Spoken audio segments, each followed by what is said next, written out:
Hi guys, video में बात करेंगे एनएचपीसी के बारे में। गाइस, आज के दिन एनएचपीसी जहां बाजार वोलेटिलिटी में था, एनएचपीसी अच्छा प्रदर्शन करता हुआ देखने को मिला। क्यों? क्योंकि कंपनी के हमें रिजल्ट देखने को मिले थे फ्राइडे के सेशन में, जहां पे कंपनी ने अच्छा परफॉर्म किया। साथ ही साथ अपने जो शेयर होल्डर्स है उनको डिविडेंड के रूप में तोहफा भी दिया। तो डिविडेंड कितना दिया है, कब तक डिविडेंड कंपनी आपके खाते में क्रेडिट कर सकती है, साथ ही साथ हम अन्य चीज़ों के बारे में भी जानने वाले हैं। एंड जो रिज़ल्ट थे उनमें क्या-क्या चीज़ें प्लस पॉइंट रही है, बाज़ार क्यों आज वोलेटिलिटी में गया, सारी चीज़ें इस वीडियो में थोड़ा जानने की कोशिश हम करेंगे। सो इम्पोर्टेंट गाइज़ कि ये जो वीडियो है टोटली एजुकेशन पर्पज़ के लिए रहेगा। इसमें हम किसी भी तरह का प्रॉफिट लॉस या सेल बाय का रिकमेंडेशन नहीं करेंगे। सो प्लीज़ अपनी रिसर्च करना मिस मत करेगा। लेट्स से सबसे पहले हम बात करते हैं कंपनी के परफॉर्म के बारे में। देखिए, आज के दिन लगभग हमें 1% के आसपास पॉजिटिव देखने को मिलता है। पिछले 5 दिन में नेगेटिव है, पिछले 1 महीने में भी नेगेटिव, 6 महीने में भी नेगेटिव।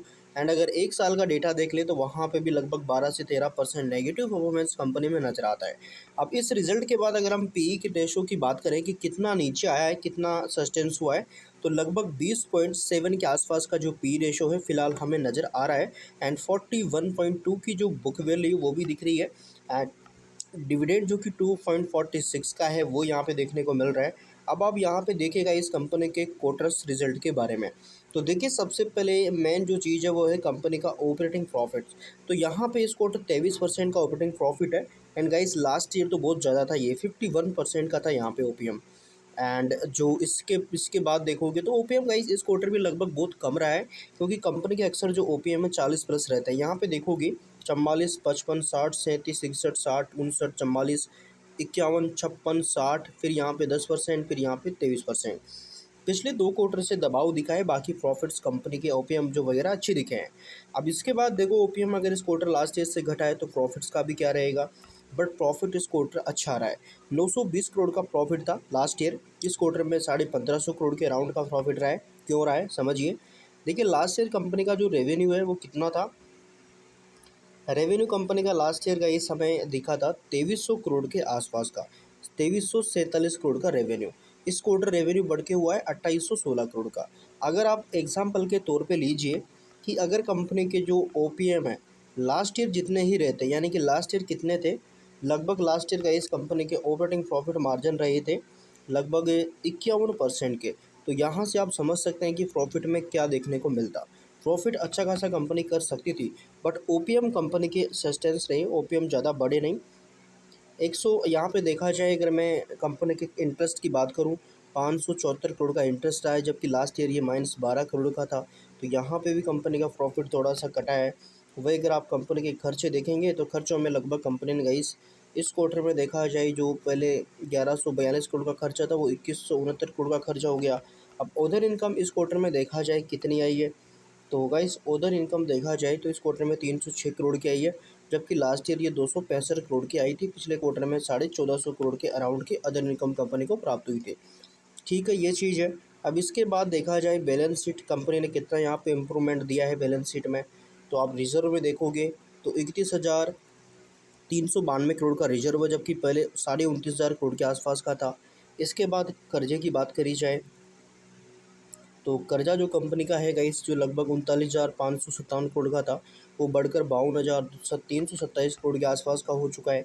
एसेट्स देखोगे जो 1,02,680 करोड़ के थे, वो 1,20,011 करोड़ के अराउंड हमें देखने को मिल रहे हैं। तो ये रिजर्व वगैरह के बारे में इन कंपनी का कुछ ऐसा डाटा है जो आपको पता होना चाहिए, जिसको आप फंडामेंटल भी यहाँ पे कह सकते हो।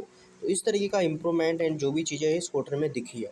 अब अगर देखा जाए डिविडेंड के बारे में थोड़ा आप देख लेते हैं गाइस, डिविडेंड का क्या सीन है। तो देखिए, परिणाम घोषित किए और कंपनी ने लाभांश की सिफारिश की है। सोमवार को एनएचपीसी में आज हमें जो यहाँ पे परफॉर्म है बेटर देखने को मिला है। अब यहाँ पे डिविडेंड के बारे में आपको बता दूं मैं, तो एनएचपीसी बोर्ड ने आगामी वार्षिक आम बैठक में शेयरधारकों की मंजूरी के अधीन वित्त वर्ष 2026 के लिए 10 रुपये अंकित मूल्य के प्रत्येक इक्विटी शेयर पर यहाँ पे 51 रुपये यानी कि 0.51 पैसे के अंतरिम लाभांश की सिफारिश की यहाँ पे। ये अंतरिम लाभांश वित्त वर्ष 26 के दौरान पहले से ही भुगतान किए गए 1.1 रुपये प्रति इक्विटी शेयर के अंतरिम लाभांश के अतिरिक्त यहाँ पे बताया जा रहा है। कंपनी ने कहा है कि वह पूरे भारत में जल विद्युत और नवीकरणीय ऊर्जा क्षमता के विस्तार पर ध्यान केंद्रित करना जारी रखती है। एनएचपीसी ने वित्त वर्ष 26 के दौरान कई जल विद्युत, सौर और पंप स्टोरेज परियोजनाओं का विकास और क्रियान्वयन है वो जारी रखा हुआ है। कंपनी के बारे में अगर जानें तो एनएचपीसी एक सरकारी स्वामित्व वाली बिजली उत्पादक कंपनी है। मुख्य रूप से जल विद्युत उत्पादक और नवीकरणीय ऊर्जा परियोजनाओं के विकास में लगी हुई है। ये कंपनी भारत के कई राज्यों में जल विद्युत और सौर पवन ऊर्जा का संचालन करती है और सर्वोच्च ऊर्जा क्षमता विस्तार पर ध्यान केंद्रित करना जारी रखती हुई है। तो इस तरीके से है गाइस। एंड डिविडेंड जो है यहाँ पे, डिविडेंड जैसे बोर्ड मीटिंग में अप्रूवल मिलता है उसके बाद कंपनी आपको यहाँ पे डिविडेंड देती हुई नज़र आ सकती है। सो ये सारी चीज़ें, बाकी आगे अगर कुछ अपडेट मिलता है सो हम आपको अपडेट करने की कोशिश करेंगे। सो प्लीज़ आप चैनल को सब्सक्राइब कर सकते हैं, बेल आइकन को प्रेस कर सकते हैं ताकि आगे अपडेट्स आपको मिलते रहे। So thank you for watching guys.